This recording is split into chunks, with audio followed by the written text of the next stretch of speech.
திருமணமாகி வெறும் 9 நாள், அதுவும் மிகவும் வேதனையான முறையில், மிகவும் துயரமான ஒரு மரண சம்பவம். சமூக சேவகர், சமூக சேவை விடயங்கள்ல மிகவும் ஆர்வமாக செயல்படக்கூடியவர் ஒருவர். சந்திவேலி பகுதியில் நடந்த வாகன விபத்தில், மோட்டார் சைக்கிள் விபத்தில் உயிரிழந்தார். அஸ்ஸலாமு அலைக்கும் அன்பார்ந்த அனைத்து உறவுகளுக்கும் இனிய மதிய வணக்கம். நான் சர்ஃபான் BA vlog குவைத்திலிருந்து. சர்ஃபான் ஆல்வேஸ் வித் யூ மற்றும் சர்ஃபான் vlog BA2 சேனலோடாக உங்களை சந்திப்பதில் மிக்க மகிழ்ச்சி. இதோ மிக முக்கியமான ஒரு தகவல் பைக் ஓட்டுநர்களுக்கு, அதே போல குடும்பங்கள்ல இன்னைக்கு நிறைய தாய் தகப்பன்கள் வெளிநாட்டில் இருக்கிறீங்க. மகன்களுக்கோ, கூடுதலாக மகன்களுக்கு பைக் ஒன்று எப்படியாவது வாங்கி கொடுக்கணும் அப்படின்றது பல தாய் தந்தைகளுடைய கனவு. ஆனாலும் சில நேரங்களில் அது அவங்களுடைய உயிரை கூட பறிக்கலாம், உடலில் உள்ள அங்கங்களை கூட பறிக்கலாம். அதையும் தயவு செய்து அன்பார்ந்த தாய் தந்தையர்களை ஞாபகம் வச்சுக்கோங்க. இந்த செய்தியை வாசிக்கிறேன்னு பாருங்க. மட்டக்களப்பு சந்திவேலியில் சற்று முன்னர் இடம்பெற்ற விபத்தில் திருமணமாகி 9 நாட்களே ஆன குடும்பஸ்தர் உயிரிழந்துள்ளார்.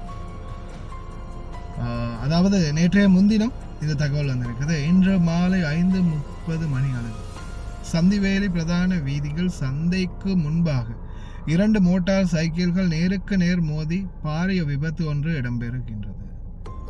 இந்த விபத்தின் போது மோட்டார் சைக்கிளில் பயணித்த ஒருவர் சம்பவ இடத்திலே உயிரிழந்துள்ளார்.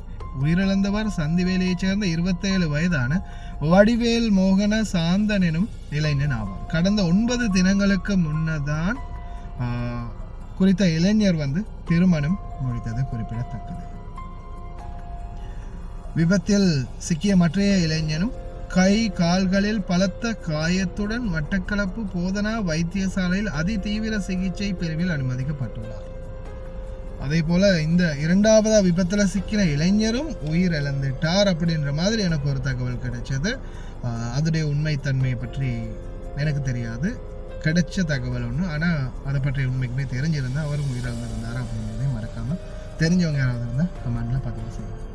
இந்த இளைஞனின் இழப்பால் குடும்பம் மாத்திரமின்றி சந்திவேலி கிராமமே சோகத்தில் மூழ்கியுள்ளதை அக்கிராம இளைஞர்களோடு கதைத்ததில் தெரிய வந்துள்ளது. சமூக சேவை சார்ந்த செயற்பாடுகளில் சிறு வயது முதல் ஈடுபட்டுள்ள இவ்விளைஞன் சந்திவேலியில் அன்று இரவு இடம்பெறவிருந்த காற்பந்தாட்ட நிகழ்வில் கலந்து கொள்வோருக்காக வெதுப்பகம் ஒன்றில் உணவினை கொள்வனவு செய்ய வந்த போதே இந்த இளைஞன் விபத்தில் சிக்கிக் கொண்டதாக தெரிவிக்கப்பட்டுள்ளது. அந்த சகோதரருக்கு எங்களுடைய ஆழ்ந்த அனுதாபங்கள்.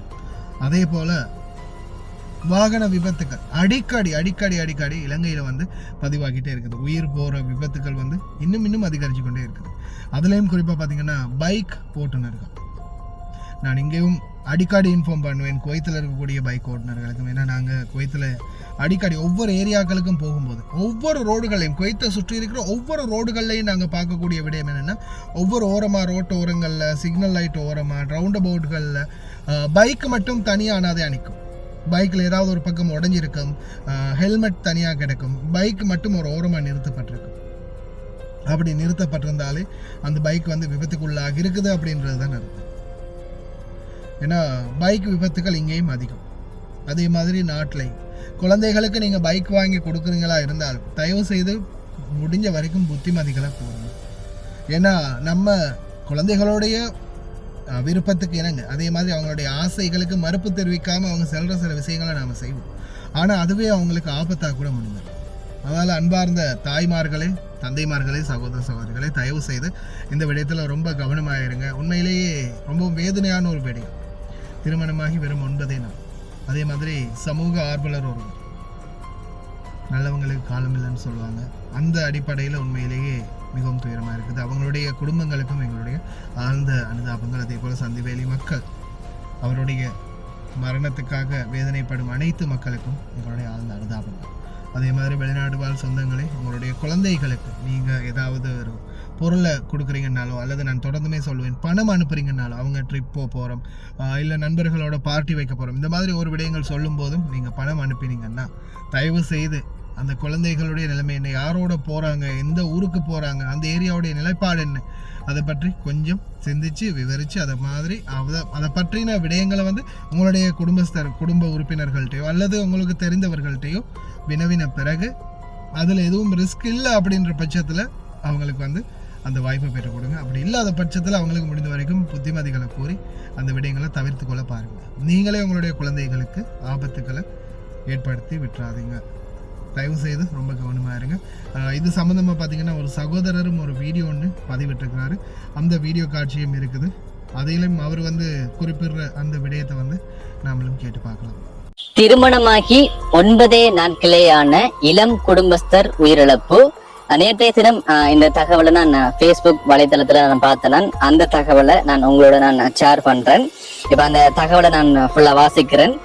மட்டு சந்திவெளி சந்தைக்கு முன் இடம்பெற்ற விபத்தில் திருமணமாகி 9 நாட்களேயான இளம் குடும்பஸ்தர் உயிரிழப்பு.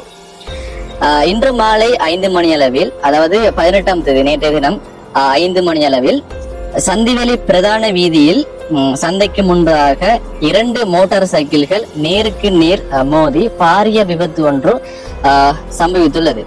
இந்த விபத்தின் போது மோட்டார் சைக்கிளில் பயணித்த ஒருவர் சம்பவ இடத்திலேயே உயிரிழந்துள்ளார். உயிரிழந்தவர் சந்திவெளியை சேர்ந்த 27 வயதான வடிவேல் மோகன சாந்தன் எனும் இளைஞர் ஆவார். நிறைய இடங்கள்ல வீதி விபத்துகள் இப்ப அடிக்கடி இடம்பெற்று கொண்டிருக்குது. இப்ப தொடர்ச்சியா வாசிக்கிற இந்த செய்திய, கடந்த 9 தினங்களுக்கு முன்புதான் குறித்த இளைஞன் திருமண பந்தத்தில் இணைந்து கொண்டிருந்தமை குறிப்பிடத்தக்கது.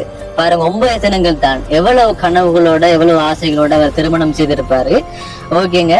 வீதி விபத்தில் சிக்கிய மற்ற இளைஞனும் கை கால்களில் பலத்த காயத்துடன் மட்டக்களப்பு போதனா வைத்தியசாலையில் அதிதீவிர சிகிச்சை பிரிவில் அனுமதிக்கப்பட்டுள்ளார். நேருக்கு நேரா மோதிருக்கு பாருங்க. ஓகே, என்ன சொல்ற, வீதி விபத்துன்னு சொன்ன தெரியும் தானே. இப்ப கவனமா வாகனங்கள் ஓடணும். என்ன சொல்ற, முன்னுக்கு வாரவருக்கும் பாதுகாப்பா இருக்கும், நம்மளுக்கும் பாதுகாப்பா இருக்கணும். அந்த வேக கட்டுப்பாட்டோட நம்ம ஓடணும். விபத்து தொடர்பாக மேலதிக விசாரணைகளை சந்திவெளி போலீசார் முன்னெடுக்கின்றனர். ஓகேங்க. இப்ப நான் தொடர்ச்சியா வாசிக்கிறேன். முக்கியமானது, சமூக சேவை சார்ந்த செயற்பாடுகளில் சிறு வயது முதல் ஈடுபட்டுள்ள இவ்விளைஞன் சந்திவெளியில் இன்று இரவு 18ஆம் தேதி இரவு இடம்பெறவிருந்த கரப்பந்தாட்ட நிகழ்வில் கலந்து கொள்வோருக்கான வெதுப்பகம் ஒன்றில் உணவினை கொள்வனவு செய்ய வந்த போதே இந்த இளைஞன் விபத்தில் சிக்கிக் கொண்டதாக தெரிவிக்கப்படுகின்றது. பாருங்க, ஒரு சமூக சேவையாளர், கவலையா இருக்கு உண்மையிலேயே. சமூக சேவையாளர் சிறு வயதிலிருந்து எவ்வளவு சேவைகளை செய்திருப்பாரு.